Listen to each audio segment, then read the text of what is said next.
Hello, everybody, and welcome to the Trade Talks Live. I am Roger Wakefield. I'm coming to you live today from Alpharetta, Georgia. Now, if you've been here before, man, you know that normally I'm right there in the studio with Randy. And, well, man, Squirt has the mothership ironed down today. If you're new here, welcome to the show. If you've got any questions, man, we ask that you please put them in here, put a Q in front of them, let us know what you got, and we would love to talk to you. Squirt, how are you doing today? I'm doing lovely this morning. Little burnt, a couple days out on the pad. So definitely, You know what? I'm supposed to go out on a golf course later, and I'm ready. you're ready. That's Yeah, it. you've got a little more protection up there, but yeah, everything else here, that's what I wear the big hat for. That's it. We do want to thank League Pro for sponsoring today's episode of the Trade Talks. And that's what I've been doing the last couple days, guys. I've been doing a training. I've had 3 gentlemen down from Oklahoma City, taught them every aspect of leak detection. They had zero experience before showing up, and then they left with the confidence, kind of excited and ready to go out there and find a leak up there in the area. They're like, look, I'm just ready to go use the tool on an actual job and kind of see how it goes, man, because I feel really good. Because out here they were getting really close.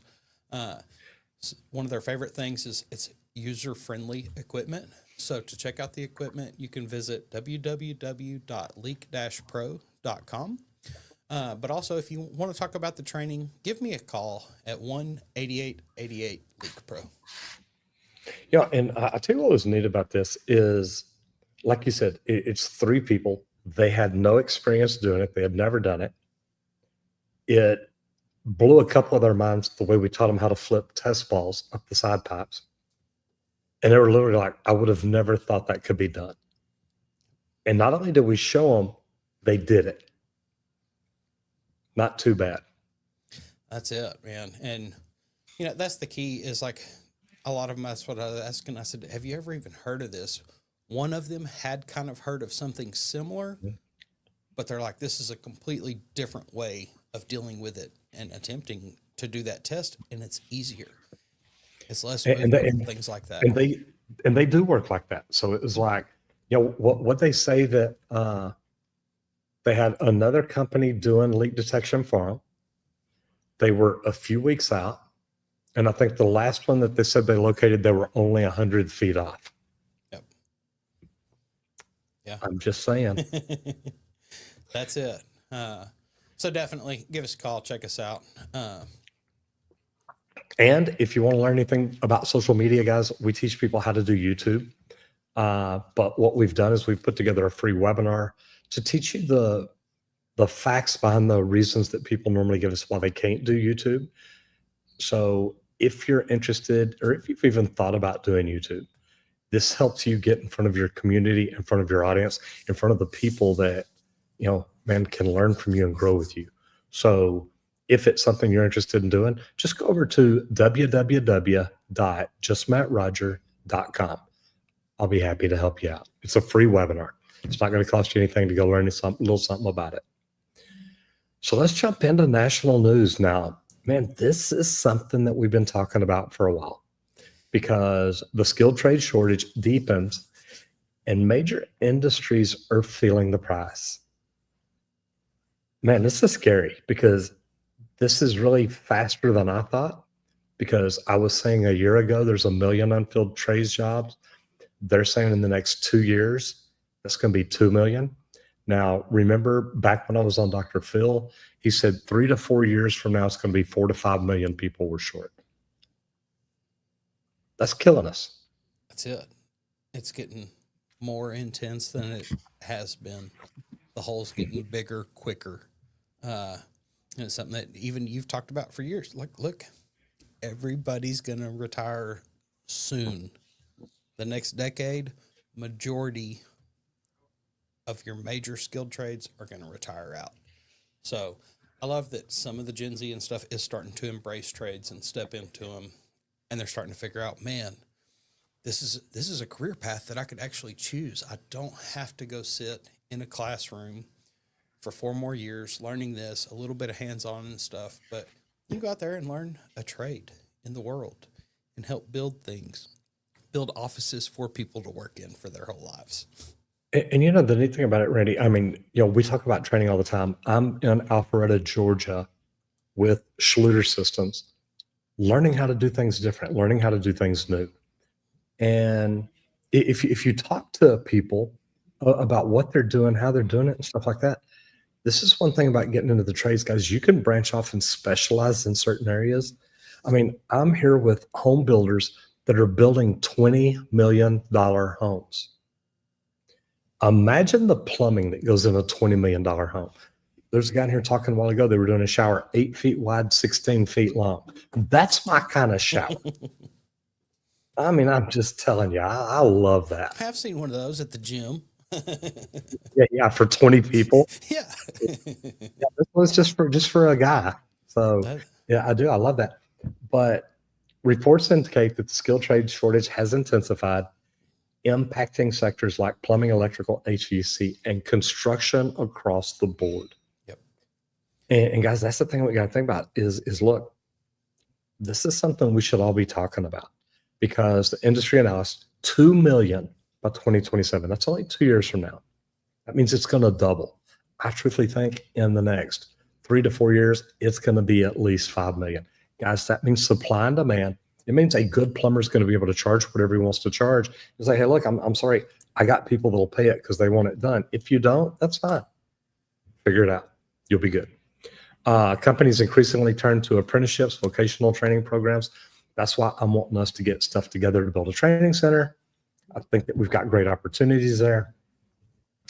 But here's the deal.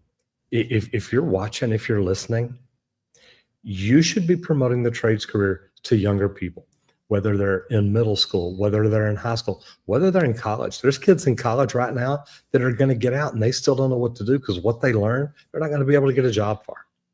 So the trades are a great opportunity. What do you think, Squirt? It's definitely a great opportunity. And if you're out there talking to some of these younger generations, let them know that this is an opportunity out there because they can truly become the next millionaires really quick. Like I see this as becoming, you know, they used to say, oh, the college is the fast track to a millionaire when I was growing up. I think that's going to change a little bit. Not anymore. That's it, because you can really make some good money in the trades. And it was starting to get better and better for me with all the years actually in the field. And guys, it's only getting better than it was then. That's why we're out here trying to get this information passed on. You know, and somebody mentioned something in one of our posts the other day, Randy. They said that we talk about the trades being able to make over $100,000 a year. Mm-hmm. And to be honest, $100,000 a year was a lot of money in, I'm going to say 1995, maybe up to 2000, around in there. Now you can make what I'm calling a stacked income. You can make more than that. There's tradespeople out there that make 200, 300 grand a year as a tradesperson. They're running vans, they're running jobs, they're making bonuses, they're doing a lot of things. But it's something that they need to look at, because that stacked income is what you're going to be doing, where you can compare what you're doing to what the college graduate people do. And chances are, if you're in the trades, you're going to be making more money. So let's move on over to the bottom line, because this is a good one. You need to stop losing money. And I'm going to let you talk about this one, because bidding mistakes that contractors make kill them. And a lot of times they don't even know that they lost money even before they got the job. That's it. You know, and guys, poorly executed bids and proposals can severely impact the profits here.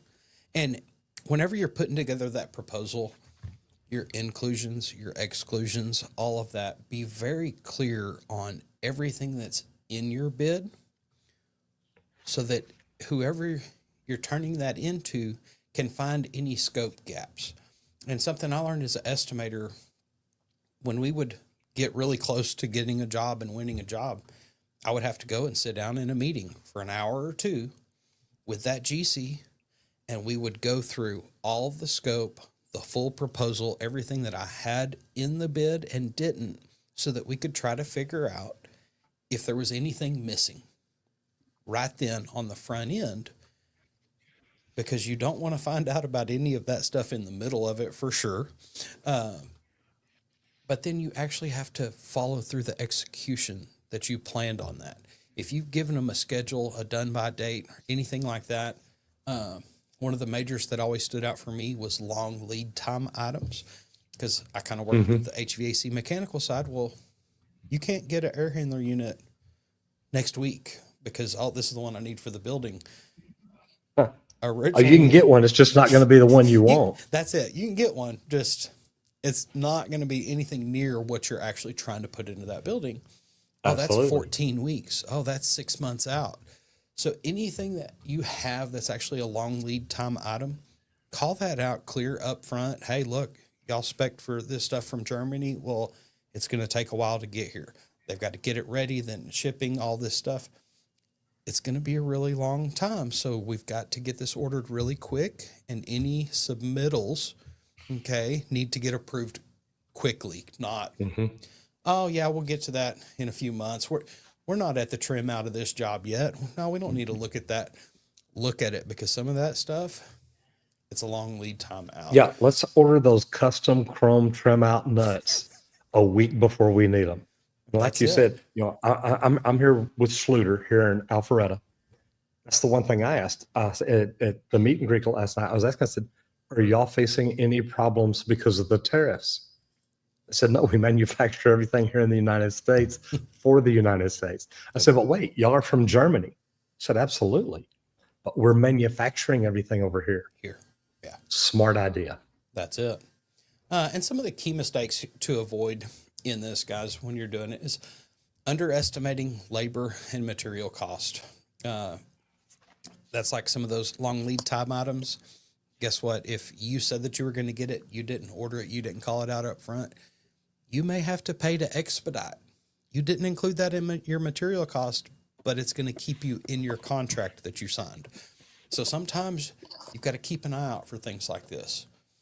Forgetting overhead and the profit margin calculations. Know how your company's set up, what your margin is, what y'all are including with each bid, things like that. Do not forget these things. Build yourself a spreadsheet that as you're going through and building it out, I always like to do mine with some red and green things so that if you're something still missing, it was still showing red, like, hey, you haven't filled this out yet. Don't do this bid. So keep going. Also, misunderstanding the client expectations in the project scope. Like I was saying, we sit down a lot with the GCs, going through everything that we actually have, what they expect, when they expect it to be done, things like that, and get that scope clear up front on the front end. And Randy, you and I have talked before about this, because I know that there's times that some long lead time items, you've even gone to the GC before getting awarded the job and said, look, you need to order this now. Even if we trim it out, just the purchase of this product, I've talked to the suppliers, and look, if you wait till this is awarded, you're not going to get this stuff in time. And a lot of times working with the GC like that will make that GC say, hey, you know what? You're my guy. You're looking out for us. That's it. Like, I've been in the middle of a job walk and somebody was talking about, like, oh yeah, and we're wanting to do this. I'm like, when were y'all saying this is going to be? Oh, this date. Well, then you're already behind the ball, guys. That's going to be like impossible. You know that, because I talk to these guys every week. I already know you're too far out. Unless you go with some alternatives here, then we might be able to get it in the schedule you're expecting. And whenever you're the guy that's actually talking that during the job walk, they're like, wait, whoa, this guy's plugged in. He's actually knows what's going on and is looking out for our best interest. But you can use some softwares to kind of check your scheduling, things like that. Include a little bit of buffer time and budget for unexpected challenges. Because like service, things like that, you don't know what all's there until you start digging into it and getting a little further. And that's something that we all kind of know in the trades, but you've got to pass that on to your customers and GCs or whoever so that they know and it's clear up front also. I love that. Let's roll over into safety, because, and look, week before last was National Safety Week. We talked about it a lot. I talked about it yesterday. We look, safety, and it's funny because whenever we come in here to Schluter, the very first thing that we had to do is get our badges. So I've got my little badge right here. But then we had to sign the safety waiver and said, look, y'all are going to be over here. We're going to be working with tools. We're going to be installing the Schluter system. Might be going to the golf course later. And they're like, if anything happens, we're not responsible. But preventing injuries from falling objects. And there's really a lot of very simple job site solutions, things that you can do to make sure people don't get hurt. And a lot of these things tend to get overlooked. Do you think that? Oh, definitely so. We're starting to think about it more, I feel like, as we're getting on in years. And we're learning Who you talking? more. Whoa, you're looking in the mirror, aren't you? I am. I got a mirror right here. I'm looking at myself, and I can see the years adding up quick. I thought you were talking about me. I was going to say, man, I refuse to grow old. Well, I mean, I hope you feel like you're looking in the mirror when you look at me, because it's pretty close. And I will tell you this, and I tell people all the time, when my dad was laying on his deathbed, he looked at me one day. I said, "You doing okay?" He said, "Yeah." He said, "But let me tell you something." He said, "Don't get old. It sucks." And all right. I haven't figured out how to prevent it yet. I'm still trying. Yeah. I'm still trying. Shit, you and me both. I feel like a lot of this does it, back whenever I first started working on job sites, I didn't always see tow boards. I'll say for sure. Mm-hmm. Now, most jobs you go on, tow boards are everywhere, guys. There's not anywhere near any shaft that it's going to be missing unless they've temporarily removed it and they've got danger tape up. Yeah. So like, safety has become a lot better. I've been on a lot of jobs where, like, mandatory tool tethering. If you were in a lift, guess what? Any tool you had tied to the lift, to you, to something up there so that it could not fall and hit anybody below. But a lot of those, you're out here working, a crew pulls out underneath you and you didn't even know it because you weren't able to just, block down all areas that you're working so that nobody can work under you.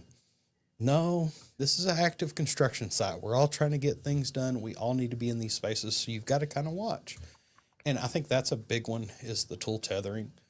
But something you see more now on high rises, even more, I think now, even from whenever I was in, is the netting systems for the scaffolding and lifts, things like that. And I remember all the covered platforms next to the bucket hoist, things like that. That's, at first, it's like, man, really? Like, why? Like, this, it's just an elevator. Nothing really falls here. Oh, well, somebody walking towards that gate kicks something and it falls off. Guess what? It's going down and landing on that platform where everybody's standing around waiting. And when you hear something crash into it, it's like, oh, that's what that's there for. Hey, good. Glad they're looking out. But some routine training sessions and toolbox talk on proper object handling, things like that, tethering. Guys, when you're using your wrench, don't always just reach out as far as you can, pushing out. Reach it over here where you can pull towards yourself so that if something does happen, it's not just going to fly out of your hand. Mm-hmm. And sometimes that's the thought process. It's, cut away from yourself, not towards yourself. There's tons of different things, but we've got to make it an awareness of it so that you are thinking about it and putting some of these safety nettings, things like that, tying things off. It's a step in the right direction towards keeping everybody safe on the job. And I love this because making everybody aware, you've got to, look, everybody has to report near misses or any unsafe practices or hazards or anything like that. And if we report stuff like this, it's not like, hey, look, I'm trying to get Randy in trouble for hanging out over the edge with a pipe wrench. I'm trying to keep somebody below from falling asleep with a pipe wrench in their head and never waking up again. And it's not like I'm trying to get Randy in trouble. And even if it's, maybe I don't report it to my superintendent, maybe I go up there on the floor and say, Randy, what are you doing? Dude, you're hanging out there with that pipe wrench and I see it's not tethered. What happens if you drop it? And he looks down and he's like, oh my God, I didn't even think about that. I'm trying to get this done. Yep. So, and it's normally not over the edge of the building. It's normally in a chase or something like that. And people don't think about it. At the bottom of the chase, there's a flat floor down there. Somebody's working on or something, or maybe walking under, or maybe they removed the guardrail. putting up caution tape. It could be anything, but we've all got to be careful and look out for each other.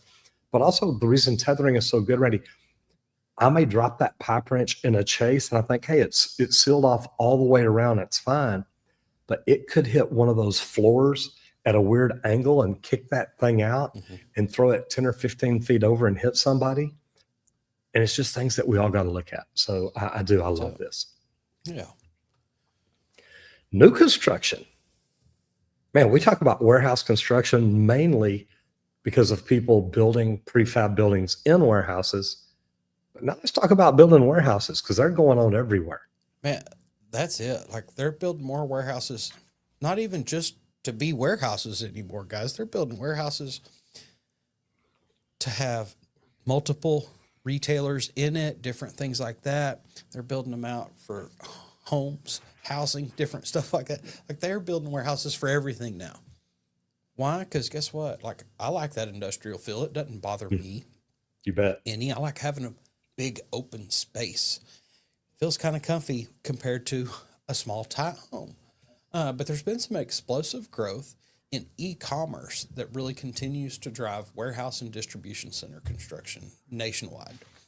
And, you know, I'm going to switch over to you for just a second, Randy. okay. And I understand that completely as I'm in part of the e-commerce game and I have my own mini warehouse to myself to build Leak Pro. But a lot of the current hotspots for these warehouses are going on Texas, Georgia, Arizona, Nevada. It's all over, guys. They're building more and more. E-commerce is huge. More and more people are selling online, things like that. They need warehouses for distributions, all sorts of things. A lot of the trades affected here. Concrete finishing, man, something I talk about a lot is concrete finishers. It is a great skill to learn because whenever they really burn it in well, you can see it. It shines when they're done. And it's just like, holy crap, that guy knew what they were doing. They learned from the right people. Steel framing, all you iron workers, tons of it going on out there in their warehouses for sure. Industrial HVAC. And guys, some of the cool things about the warehouses, a lot of it's just straight, simple runs. It's up there. It's wide open. There's not a lot of stuff blocking. And you can get in and get out pretty quick with easy access. And that's one of the things I really like, I think, with all these warehouse builds is how big and open it is. So you're not really working on top of each other. And these can really lead to some large scale electrical installations because you're going to have all sorts of equipment throughout that are all going to need power. For you plumbers and fitters, things like that, maybe they're going to need some air and stuff too, depending on if they have pneumatics or stuff like that. So it's going to put a lot of work for a lot of tradespeople out there. Get into the warehouses. I enjoy them. It's wide open. You can cruise from one end to the other and just keep on going. And it's kind of a good feeling because you don't always get to do that in some of the cramped spaces we end up getting shoved into, I feel like. But yeah, completely. That's it. Like I've been in some tight spaces before. But Yeah, God, I don't even like thinking about that. I got trapped under a house one time. I was crawling under a grade beam. And you mentioned we were talking about safety a while ago, and this normally doesn't happen a lot in new construction, but I'm crawling under a grade beam, and all of a sudden, you look at it, it's like, oh, there's a valley there. People have crawled through here before. I may have been a little bit bigger than they were. And I crawl under there and I get in and I get stuck. And all of a sudden, of course, then you start breathing hard, you start swelling up.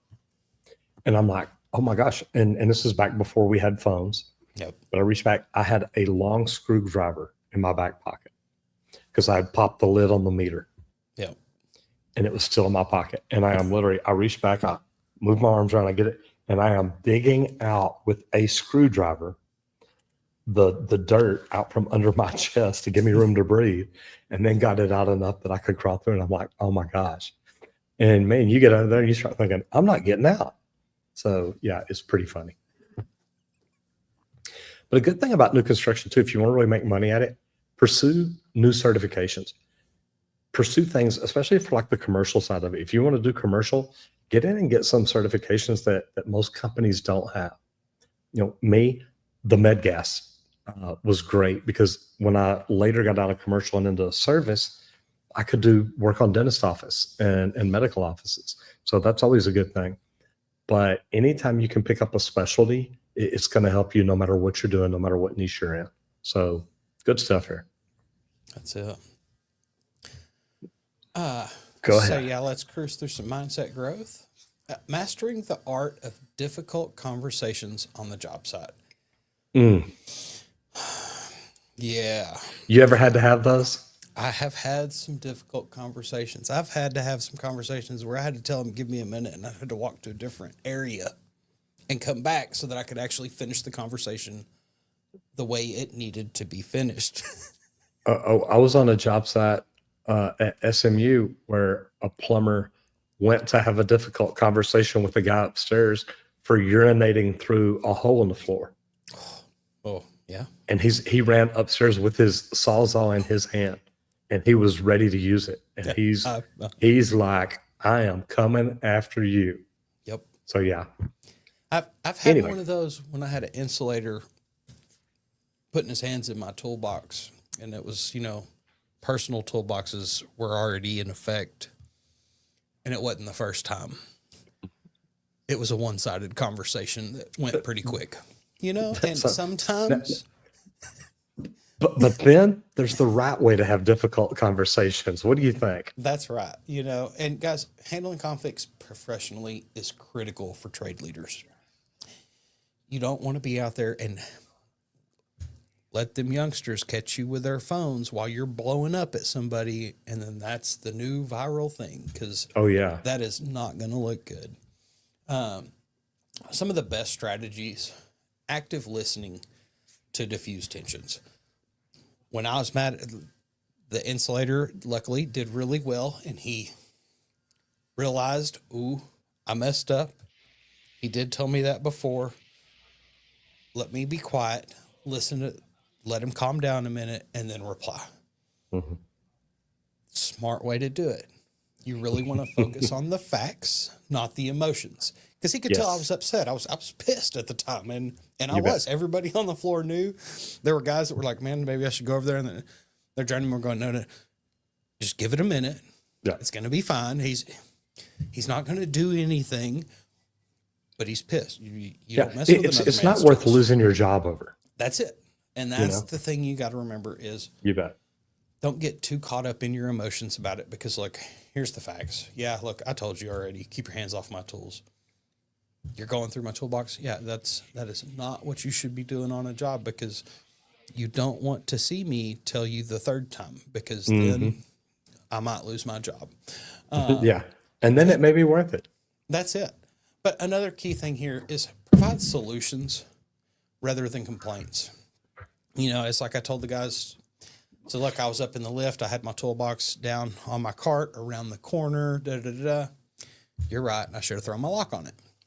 My fault. My bad. It's mine. If I want to protect it, if I want to keep people out of it, well, guess what? I got to keep the honest people honest, but I got to keep the thieves where their hands aren't touching it. Absolutely. Absolutely.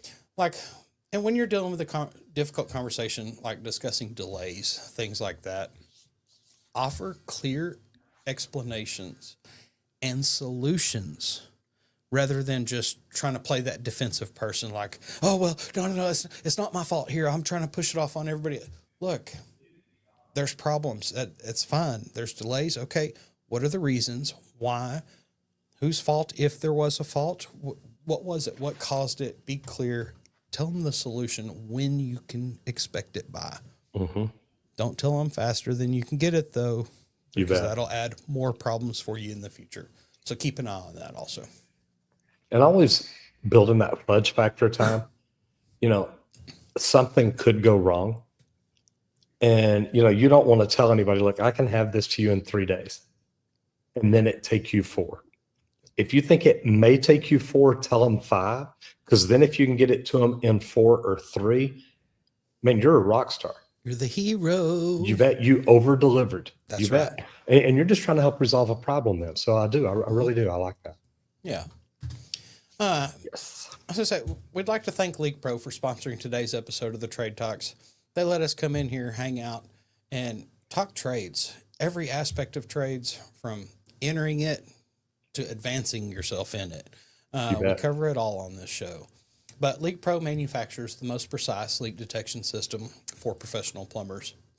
And what I do, I build a couple different devices. I build a probe T-handle style with a stainless steel rod on it. That's what we prefer for that meter to the home service. It's solid, it's durable. If you run into rocks or anything, it's going to be able to handle that. But then also I've got the Sidekick. That's a pistol grip style with an aluminum rod on it. That aluminum rod, it really kind of eliminates the layer of concrete whenever you're listening through a slab. That's what we prefer when you go indoors to the home, listening to all your angle stops, valves, meters, different things like that. But even if you've got a driveway or sidewalk or something outside that the leak's under, you're going to want that Sidekick. So check out the complete kit at www.leak-pro.com. But also, if you don't know anything about leak detection and you want to add this to your business or company, or even start your own thing on the side doing this, you can come out, spend a couple days with me, and I'll train you on line locating. I've got a slab out here with 11 leaks that we'll run you through a bunch of different scenarios and situations. They all face a little different direction and make different noises. I've got one outside of the slab itself so that you know what that sounds like also. And then I've got a couple sewer systems set up, cast iron and a PVC system, where I can teach you how to go from that double clean out outside and isolate branch lines under a home to determine exactly where a sewer system is leaking under a home also. And also, you can sit down with this guy. He'll take a look at your website and everything and check on the marketing and see if your marketing company is doing things for your business, and also how to promote leak detection in your local area. So give us a call at 1-8888-LEAK-PRO, and I'd be happy to discuss the training or the equipment with you. And guys, look, if you're doing something like that, there's no better way than to let people know through social media. And that's why part of what we'll talk about will be YouTube. And a lot of people still tell me that they're like, oh my God, I could never do YouTube. I'm too old. You're younger than me. I started at 54. And it's like, well, I don't have enough followers. I don't have enough views. I don't know how to get on camera. I don't have the right equipment. I put together a webinar teaching people that all these are really myths that they can get around. So if you've ever thought about doing YouTube, go to www.justmattroger.com. I created a free webinar to try and dispel some of those myths for you. So go check it out if you've ever thought about it. Let's talk about all trades because, and we talked about this. Oh, I noticed this question. I did too, and I meant to click on that. From Rafter B Leather Company. Do I have to wait till I have my master plumbing license to get the other certification, or can I get them on the lower level licenses? So I see the Texas flag, so I'm going to answer this for the state of Texas because that's where I am. So I know for a fact. I had my journeyman license. Then when I got in the union, I got my journeyman med gas license. Well, then a few years later, I decided, look, I'm going to go ahead and get my master's license. Well, then when I did, I was like, well, I got my med gas, but now it's just a journeyman med gas. I'm going to go ahead and get my master med gas. Then I got the master WSPS and the master multi-purpose residential fire protection systems. You don't have to wait to get your master's license to get the endorsements. But if you're getting your master's because later one day you want to open a company, wait and get your endorsements then. That way, you've got the master level. You can open a company doing all those. And the last time I checked, there were only about 22 or 23 people in Texas that had every master endorsement. So great question, Rafter B. I appreciate you putting that in there. Yeah. Okay, so now we can go back to the all trades here. And another way of tackling the labor shortage out there, guys, cross-training employees.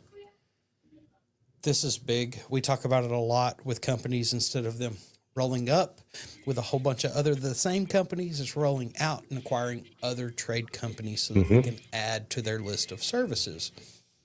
And this is really beneficial for a lot of these companies because You roll out, oh, we've got that all in one package. Yeah, we've got somebody to take care of every aspect of this repair, of this service, from the paint and drywall to actually fixing the plumbing in the wall or the electrical, whatever it is.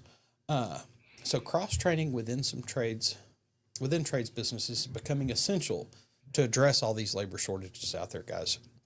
A lot of the benefits: improved productivity and flexibility. If you go ahead and train that guy that little bit extra while he's there, and well, I was thinking electrical, but I don't want to go electrical because I don't really know all the rules. I know that, And they're not that smart, so it's kind of hard to I train know, them. and like there's not many of them that are actually electricians that can actually tie the power to the power. And it's like, Right. wait, what are you then? Oh, I'm just learning. I just I'm a install wire conduit. puller. And it's like, you just install all the wire and then somebody actually comes and puts power to it. Yeah. Well, It's like- and Randy, think about it. You know, I was able to get my HVAC certification, so Mhm. cross training. Yep. Now remember, I'm a plumber, but in the union, I became a superintendent, and I would manage jobs that had plumbing, electrical, and HVAC on. Now, I didn't do much with the electricians; just point them and say, "Hey, man, here y'all go." But the HVAC part, the piping, the hydronic piping, to me, that's like plumbing. So I'm in there helping them. I'm laying it out. I'm figuring out offsets. I'm figuring out how to get pipe fittings, get everything done. So then later, when I'm at the airport and they had this training money available, they said, "Does anybody want to learn anything?" Yep. I'm like, "Man, I found a school where I can go get my HVAC certification." They said, "Go." Since I had been working for a company that did HVAC too, and I understood hydronics, I understood fan coil units, VAVs, heating water, chill water. They're like, "Yeah, you understand. Go do it." Took me 12 days to get my HVAC certification and my EPA certification. Yep. 12 days of studying. But I'm telling you what, I learned a lot in those days. Mhm. So it really is. It's pretty cool. It is. And like, I like it for a lot of like, say you're a company out there, but you've got seasonal work. If you can add a service that's busy in your off season and slow during your busy season, and you can cross train your employees, that will Huge. carry you through everything, and it's going to reduce downtime during employees' absences and stuff like that too. Because guess what? Somebody's out. Well, guess what? That's fine. I cross trained all these other guys. I can have somebody jump in and knock that part out. It's not a big deal. And being able to do that as a business is a great advantage, and it's setting you up for success even more. And it's for people like you. That's a great thing about being in the union. We were at a combi union. Yep. So it's plumbing, electrical, HVAC, and sheet metal service. But if you look, Randy, how many times were you sent out on a job during your apprenticeship? We're like, "Hey, we need you to be a plumber for a week, for a month, for a year." A lot. I mean, It's like, I was an assistant okay. superintendent on a solid plumbing job. They sent a great plumber out there to keep an eye on me. They knew my whole family's plumbers, guys. I learned plumbing before I ever got into the fitting. So they were like, "No, we know that you've got the knowledge to run this job. But since you're not this plumber, we're going to have to put somebody out there to oversee." I said, "No, that is perfect. I'm a plumbing apprentice and I know that. No problem. Can I run the crews? Sure can." Was I telling the actual licensed plumbers exactly what to do and how to install it proper? Yes, I was. Because some of those had been working on different plumbing, not actual commercial plumbing. They were working industrial plumbing. Way different. And being able to know all the different aspects and trades, like industrial, service, residential, commercial, new, not, is really awesome because you can go do anything.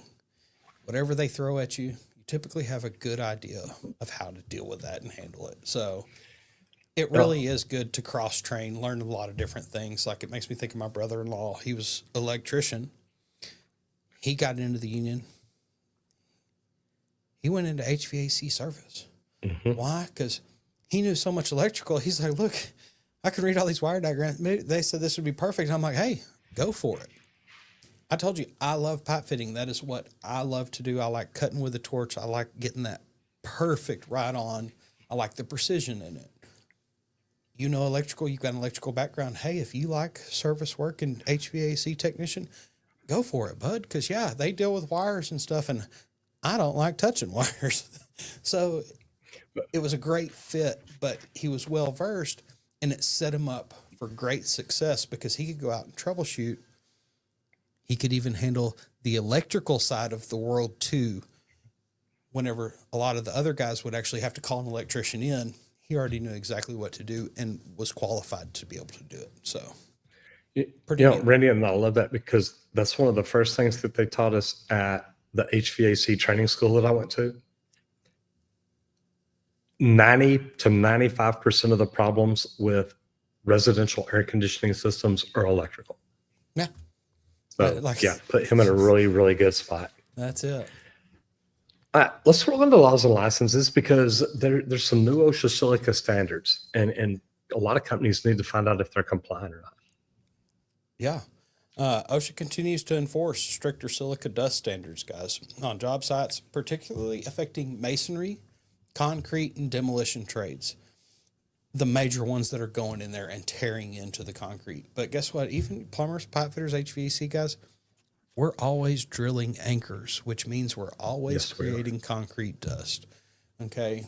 But when it's these majors, mandatory respirators and dust collection equipment has to be in place to help keep everything down as minimal as possible. And this is all, it's for our health. It's so that we can keep doing our grind longer, guys. That's what they want. That's what we want. We want to keep being able to do the same thing I was able to do last week.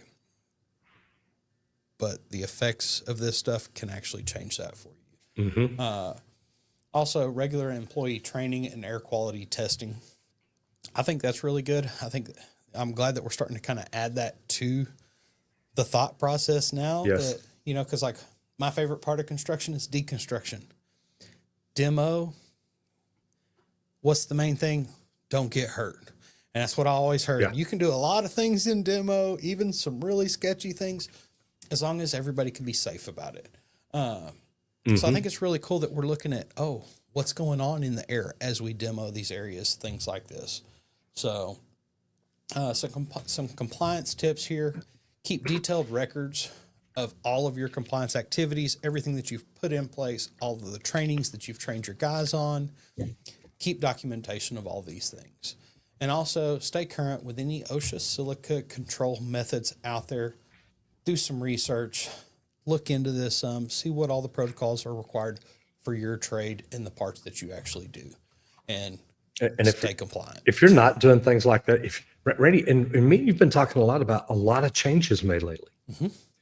If people aren't checking in with OSHA and going to the OSHA websites and doing all those things like that, that somebody's going to get left behind. It's going to cost them a lot of money. Yep. So business training, boosting your online presence. Now, SEO basics for trades businesses. Now, guys, I preach SEO. No matter what, I'm talking to your guys there for the training about how to get found, how to do social media, how to do everything for this. But a solid online presence significantly boosts the client's leads and their business credibility. Here's the thing. If you're online talking about something, guess what? People see you as the professional. People see you as the expert. People see you as the go-to authority. And it works. Great things that you can do for quick wins. Optimize your Google My Business listing, your GBP, your Google Business page. Used to be called Google My Business. Now it's a Google Business page. And then regularly post engaging, keyword-rich content, blogs, and project updates. Randy's favorite posts are before and after pictures. Show me what you started with. Show me what it looks like now. And I love that. I think it's a smart idea. But there's a lot of easy things that you can do. Number one, start doing social media. Okay. Start being found for your name, for your niche, for your industry, for whatever it is.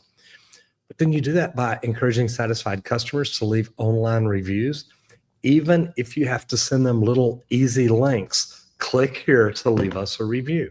Okay. And then regularly update your website and your social media accounts. Guys, I can't tell you how often we update, post to, contribute to, change, edit, modify our social media accounts, but also with our websites. If y'all see my website, we've already rebuilt it once this year. I'm looking at rebuilding it again right now because it's not doing the things that I want it to do. And organic SEO is the big key for us because we know how to do it. We know how to do it well, and we can tell when it's not working. So these are things for your SEO basics. If you got a trade business, you should be looking at, thinking about, or working on each and every day. Randy, talk about vehicles, will you? Yes.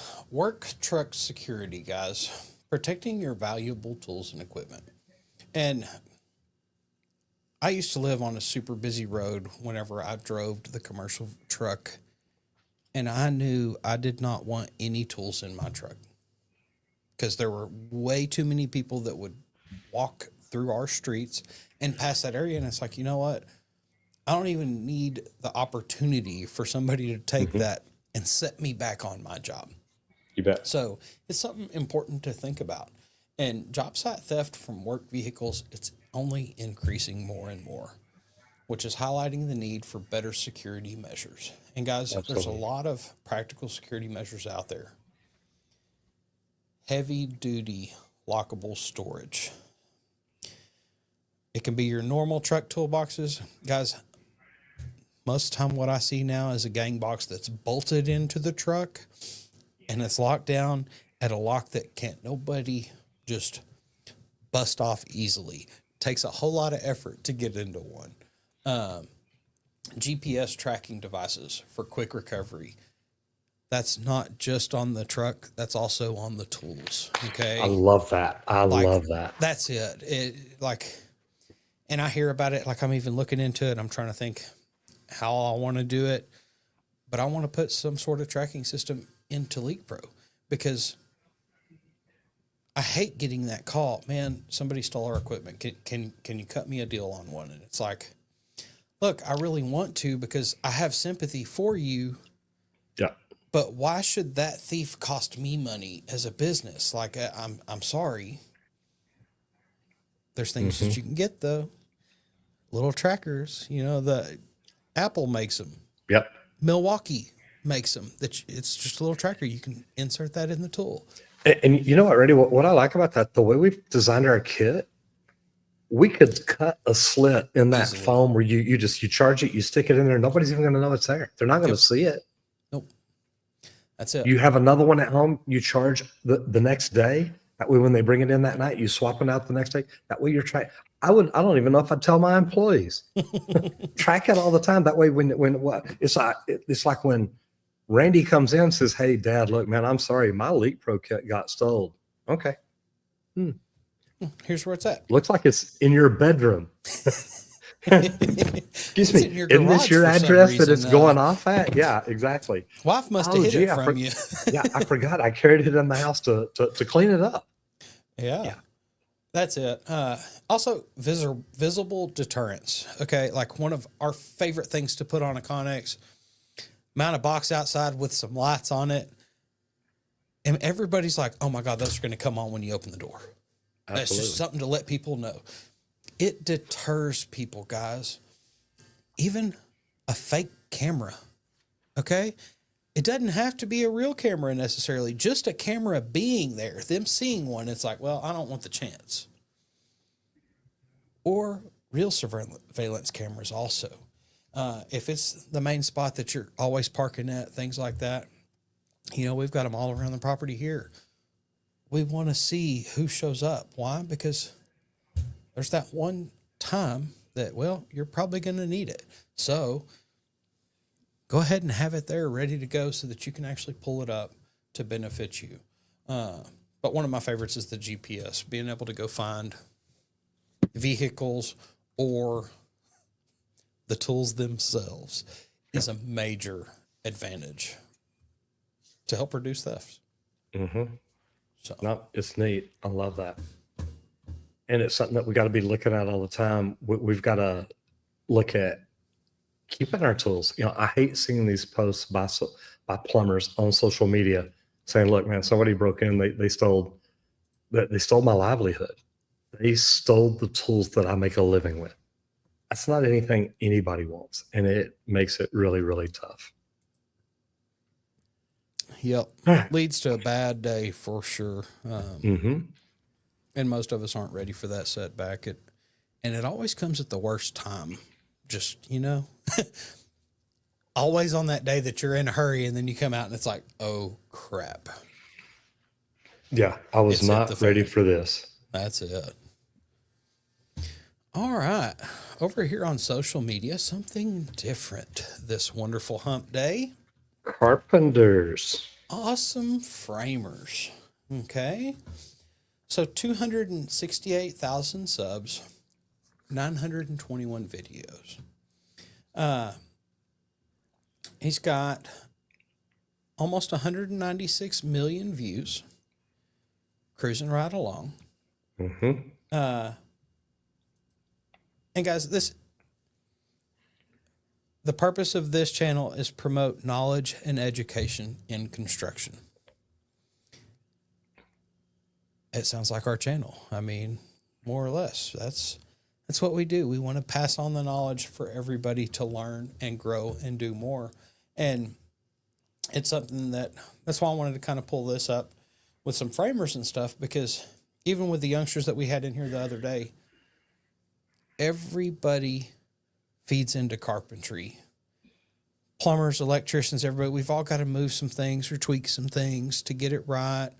You don't always go to the framer to do that. Sometimes you do it yourself, but you've got to put it back structurally proper the right way again if you're going to do it yourself. So going through and learning some of these carpentry basics and things like that are huge.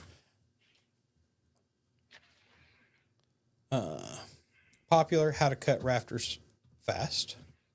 I love Almost that. 1 million views. How to form tall foundation walls.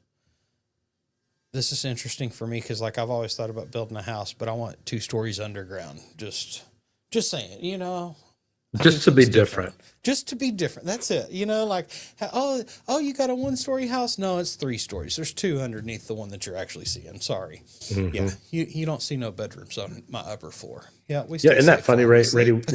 We've done commercial work, so we know it's possible. That's it. Like, I've done high rises.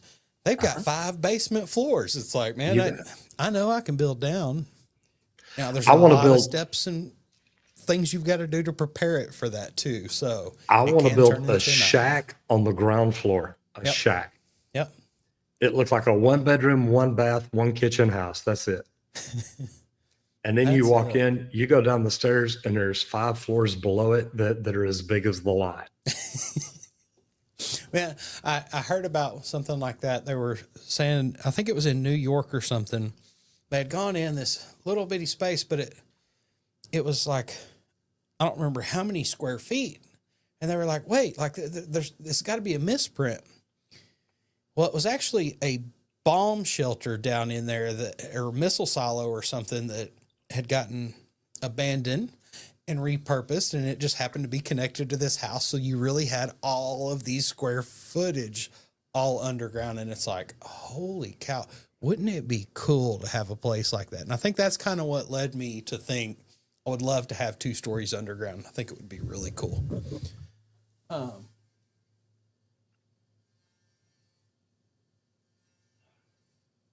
You good? Yeah, TikTok and puzzle. Okay, I get it. Okay, so here's the deal. Let me talk about this real quick. You're good. Yep. I can get my deal to work. There we go. The good thing is they've also got a highly followed Instagram account, Awesome Framers, known for exceptional framing tips, ticks, humors, high quality craftsmanship showcasing. They're great for inspiration and practical framing insights and engaging shareable content that motivates and educates the followers. But guys, what I love about channels like this, if you've never been a framer, you go look at it. Now you understand what framing is all about. You may say, oh my God, I love Roger, but I don't really like water, but I would love to be a framer. Guys, the blue collar trades are growing and getting crazy. Well, then one I like here is this most recent video, how I film construction projects for YouTube behind the scenes. Guys, we're always talking about promote yourself, promote some of the things you do. He put out a video showing you how he films his projects. Go check that out if this is something that you're looking into getting into. Some of the behind the scenes really are helpful. I watch a lot since we actually do YouTube, things like that, just to get some other ideas, some different shot angles, different perspectives. And I can tell he's pulling out a drone. So also get your drone license. Yep. I need to jump out of here. They need this room in just a minute.